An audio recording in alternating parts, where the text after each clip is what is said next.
People who overthink everything aren't weak. They're wired differently. Their mind doesn't rest. It hunts, not for answers, but for threats. And the reason why is deeper than you think. Their brain treats every decision like a possible danger.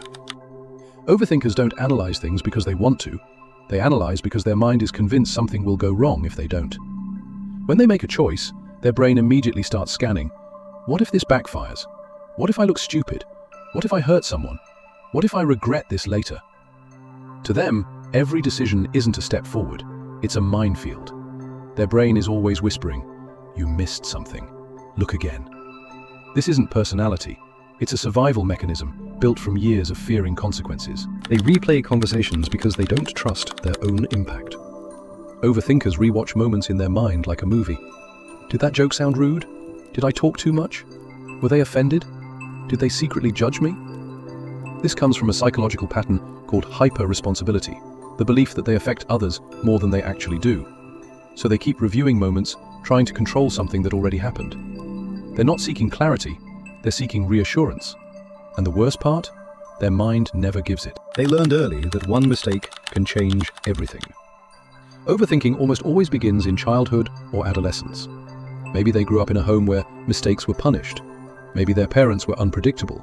Maybe they were judged harshly. Maybe they had to be perfect just to stay safe.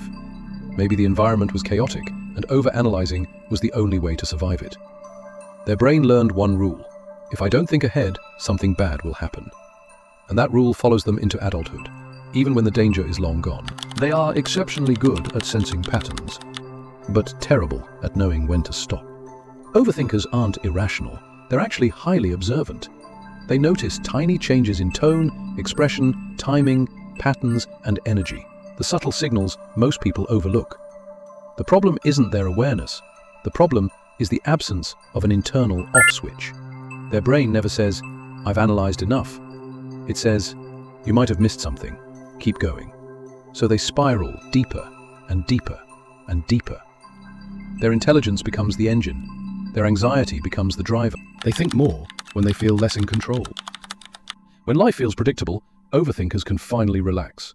But the moment something becomes uncertain, even slightly, their mind goes into overdrive. No reply for an hour? They assume the worst. A small mistake? They magnify it into something catastrophic. A new situation with unknown rules? They rehearse it 10 different ways in their head. This happens because overthinking is their coping mechanism for lost control. If they can't control the situation, they try to control the outcome in their mind. If they can't control the outcome, they try to control the narrative. If they can't control the narrative, they try to control their emotions. But none of it truly works, so they keep thinking. Their mind uses fear as a form of protection. Overthinkers don't picture worst-case scenarios because they're negative. They picture them because they're preparing. Their brain quietly whispers, "If I imagine the worst, it won't hurt as much." So they map out every possible disaster: the breakup, the misunderstanding, the embarrassment, the failure. They walk through scenarios that haven't happened, may never happen, and probably won't happen, just so they can feel ready. To them, fear isn't panic, it's preparation. It's the brain's way of saying, "Stay alert, protect yourself." They build emotional armor long before anything touches them. Not because they want to suffer, but because they want to avoid being blindsided. It's not pessimism, it's prevention. They remember every detail because their mind never fully turns off. Most people forget small things. Overthinkers don't. Their brain holds on tightly. They remember the exact words someone said 3 months ago, the tone of a conversation from last year, a look someone gave them at a party. These moments stick not by choice, but because their mind is always scanning, recording, archiving.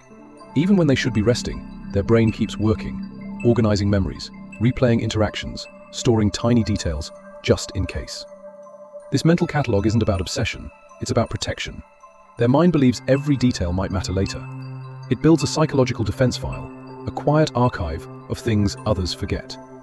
Not because they want to remember everything, but because they feel they have to. They blame themselves first because it feels safer than not knowing. When something goes wrong, an overthinker's first instinct is simple: I messed up. Not because they're guilty, but because self-blame gives them a sense of control. If the problem is their fault, they can fix it, they can prevent it, they can change something next time.